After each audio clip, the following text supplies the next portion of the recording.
Welcome to my pre-recorded video lecture. So this time I will be teaching you how to pre-record your presentation for your infomercials. So the first thing that you're going to do is you should load your PowerPoint presentation in Microsoft PowerPoint. Next thing that we're going to do is we will create the notes or your script and place it on the notes which is located below the slide itself. So nandito po yon. Okay? So after placing all your scripts on the different slides from start to finish, then you're already prepared to do your recording. Right. So how are you going to do that? Go to the first slide, which is going to be your introductory slide, and then you click record slide here, that's located here, and then click this one, and then just click record slide.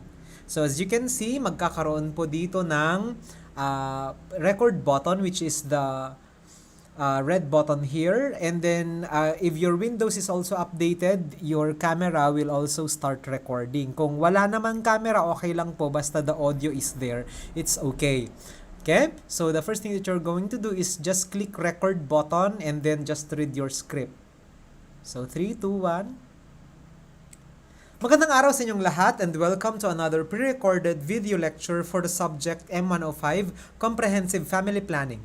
I am Dr. Jeffrey Reboron, your instructor. In our previous session, we learned about the different laws that are related to family planning, yara yara yara yara yara. If you're done, you just click stop.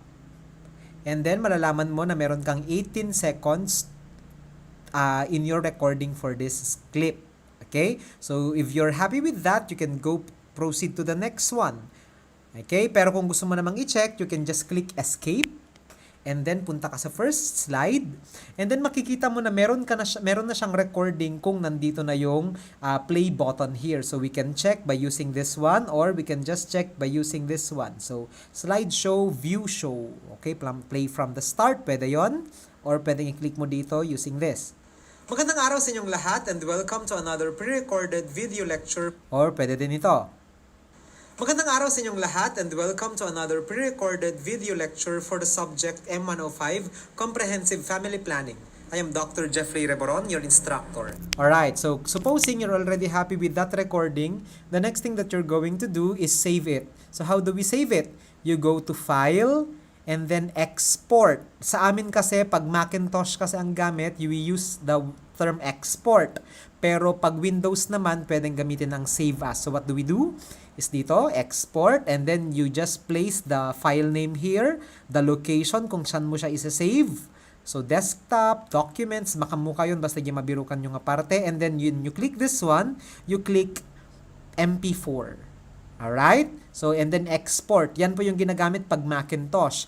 Pag Windows naman po yung ginagamit nyo, go to File, and then Save As, and then again, ulitin na po natin, assign the file name, assign the location wherein you want to save your document, and then pag-click po natin ito, hanapin nyo po yung MPEG Video 4 or MPEG 4 video, and then same as before, you just save. So when you start saving it, it will render and then you're done with your recording. So ganun lamang po ang ating process on how to do your infomercial. I hope that this video helps. Again, maraming salamat for listening. Have a great day everyone. Keep safe and enjoy the rest of the night.